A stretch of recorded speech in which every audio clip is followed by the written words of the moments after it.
Okay, just wanted to show you guys Adobe Capture and giving you some examples of other apps that might be useful. So Adobe Capture you can download from the internet or from the App Store, and you can kind of see how it works. So for instance, I have a photograph. I'm going to go to, on the right hand side, you can see that I can see through my camera, and I can go to shapes, and it gives me the ability to modify what I'm seeing and turn it into, in essence, a black and white drawing, in essence. I'll take the photograph now, and this becomes a vector piece of art. Although it's very noisy, you can smooth it a little bit using the smooth tool here. You can crop it, and if you have mistakes, like in the bottom left-hand or right-hand corner, you can see I can use the eraser tool to just erase away some issues here.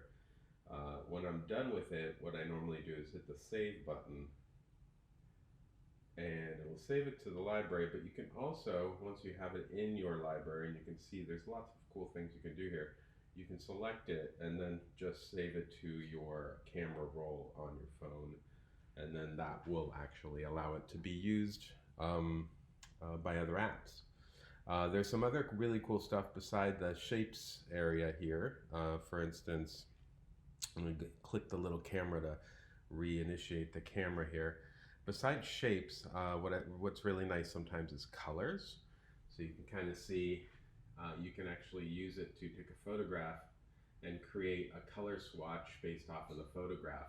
And if you hit save, let's see, you can see that you can actually go back into the image and actually switch out what random things that the Adobe app actually selected, so you can switch your swatch out. So that's a really great app if you're looking for that. And then finally, the one that I really like is patterns. So for instance, here is the, you can see in the middle here, it's the just the image of the glass with the brushes, but you can actually create different patterns and different type of kaleidoscope type of things until you see something you really like. Hit the camera, photograph, but at this point you can still modify it, which is really cool. So you can get some interesting looks. So maybe this is something that you would want for your piece, and then you can just save it in the same way as a pattern, and this pattern then becomes usable in other apps. Another app I really like is called Snapseed. It's by Google. You could download it. And the cool thing about this is it allows you to open things on your camera, on your device. So I'll just open up this image. And it gives you a series of presets here that you can actually create on your own, or you can actually use tools. So for instance, here's a preset morning, here's a preset faded glow. But in order to get all these presets, I'm just going to hit the X button to get out of here. You can kind of see that, go to the tool here. These are all things that you can actually do to the image, which is really great. So for instance, I could give it, I could turn it black and white. So I go to the black and white, and that gives me some settings. And you can see by holding my finger on the screen, I can adjust the brightness, the contrast, or the grain, make it very grainy or not grainy. If I don't like this, I can hit the X button, get out of it. And the cool thing is it'll remember everything, and then you can actually set it up as a series of things that you've done. So say for instance, you want to give it a little bit of grunge.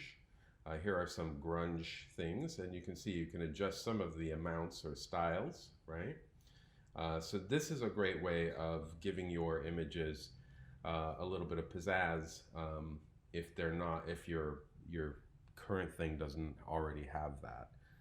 So again, Snapseed and Adobe Capture are two apps that are really great.